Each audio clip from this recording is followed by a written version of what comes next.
Our next teller is going to be Dr. Almena Mozon.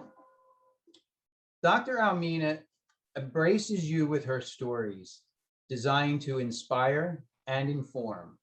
Almena from Greensboro, North Carolina, is a clinical psychologist, a life empowerment coach, and staff counselor at New Song Community Church in Oceanside, here in California. She often sprinkles her inspirational, lesson-charged tales with melodic moments to increase the listener's joy. Audiences of all ages in schools, churches, and community gatherings are often left wanting more. Please welcome Dr. Almena Mozon. Thank you, Fred, and good afternoon. It's my pleasure to be here to share with you a story called We Emote with DaddaMote. My grandfather's name was Modi Julius Enoch. His children were the first to call him DaddaMote, a shortened form of Daddy Modi. So that's what most people called him, even folks not directly descended from him and some unrelated.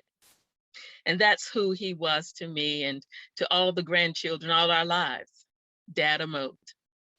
Interestingly, though, some of the younger grandchildren in my generation started to call him Daddy Modi. I'm not sure quite why, but we call the family Motes folks, and he remains to me DaddaMote. DaddaMote was born in the early 1900s and lived to be over 90 years old. DaddaMote was a devoted man. He was devoted to his children, to his grandchildren, and the great-grands, and he was devoted to God. He was also an emotional man. He loved deeply, and he emoted easily. He cried easily, and when he wept unashamedly.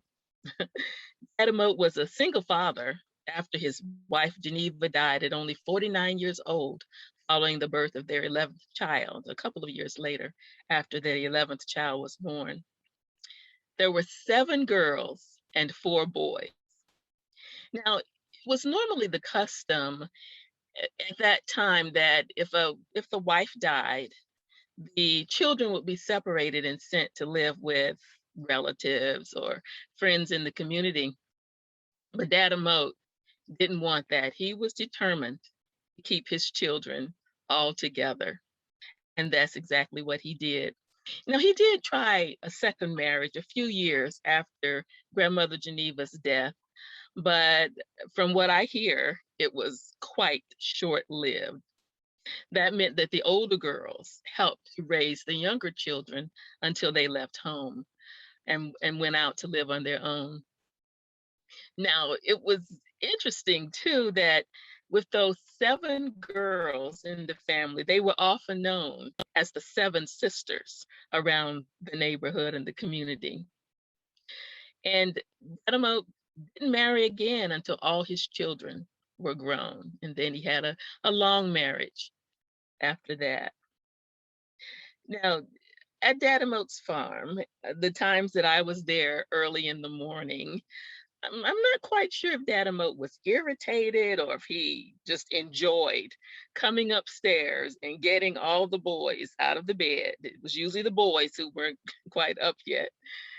And he would come up and he would call them by name, Hubbard, all the different names. And he would say, "Get up, the sun is everywhere."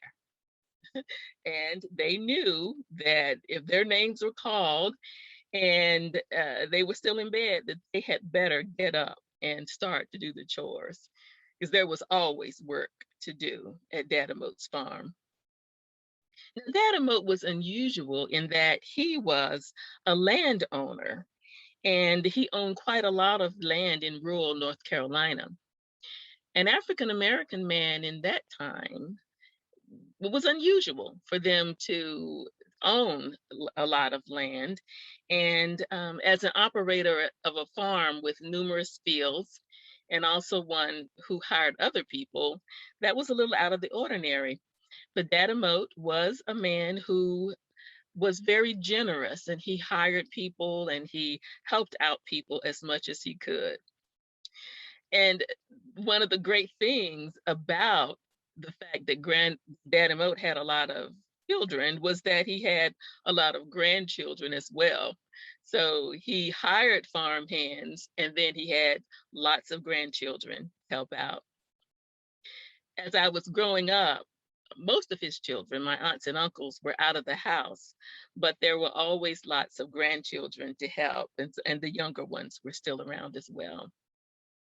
Helping out on a farm, quite interesting, especially since I was a city girl and I did not like to get my hands dirty or be dirty.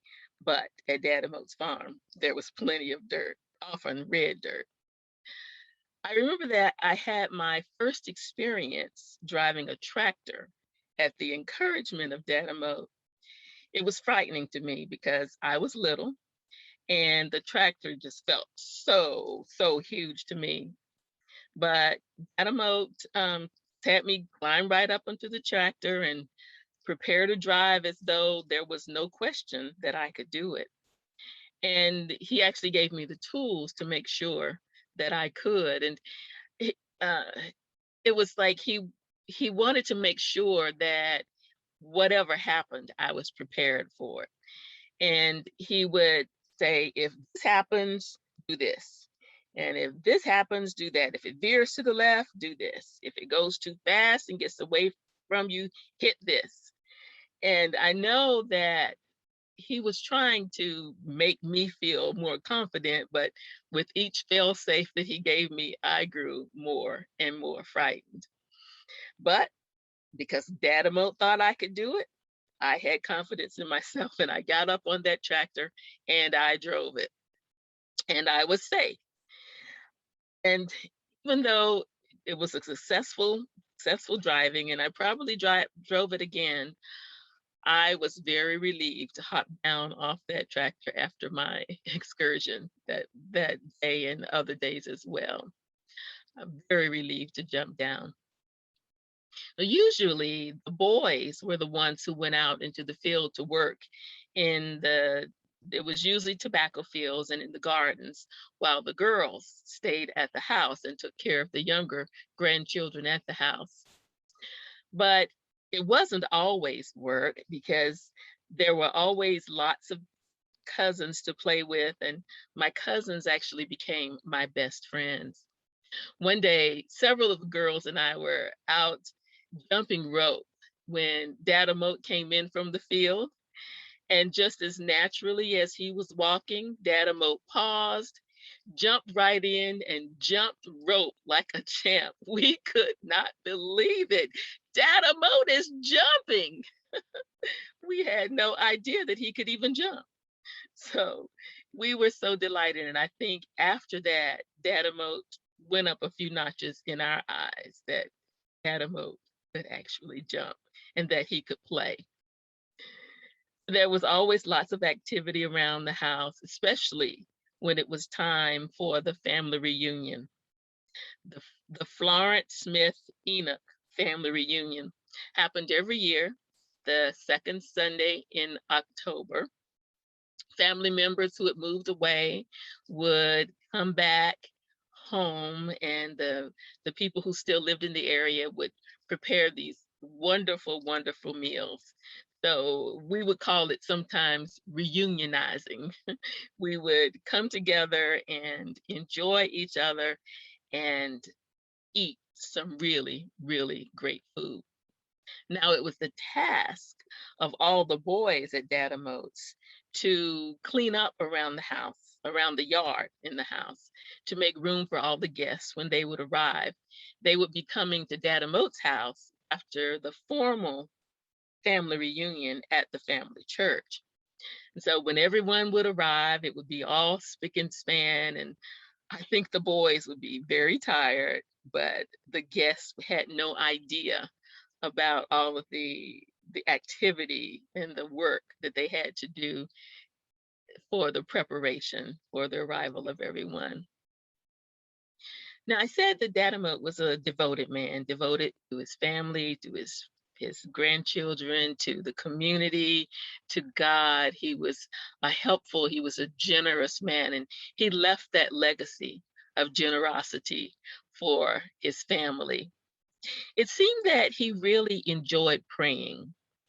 I remember him singing in church sometimes. He'd sing, "Nearer, my God, to thee, nearer, my God, to thee, nearer, my God, to thee, nearer, nearer to thee."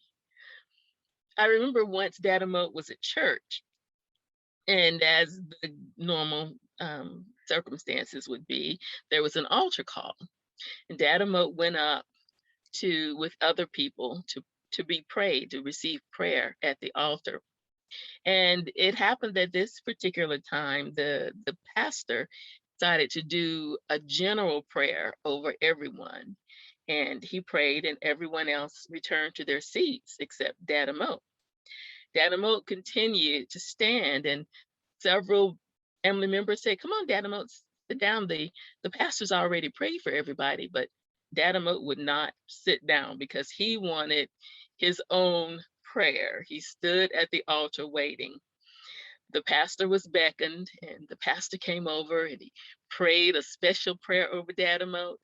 And DaddaMote was very satisfied and went back to his seat. So he loved being able to be at church and being able to sing and to pray. DaddaMote really believed in and loved his family. And when he would pray, he would say, "Lord, bless my family first." And he expected that God would actually do that. And he would often select a family member and call on them to respond to his prayer. We were never quite sure what he expected, but whoever he called on responded. They gave some kind of words according to what DaddaMote had prayed.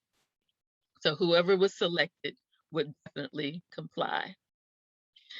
When there were family gatherings, DaddaMote was at his best sometimes. He loved the family coming together, and he would be just overcome with joy about any and everything. And he would cry easily, whatever was going on, we would look and DaddaMote would be crying. And as he was crying, sometimes he would go, "Somebody help me cry." And so we would all gather around DaddaMote and we would console him. We would put our arms around him and cry along with him sometimes if he needed someone to help him cry. And as we would love on him and hug him, I think back on those times and I think about just how much we loved to emote with DaddaMote. Thank you.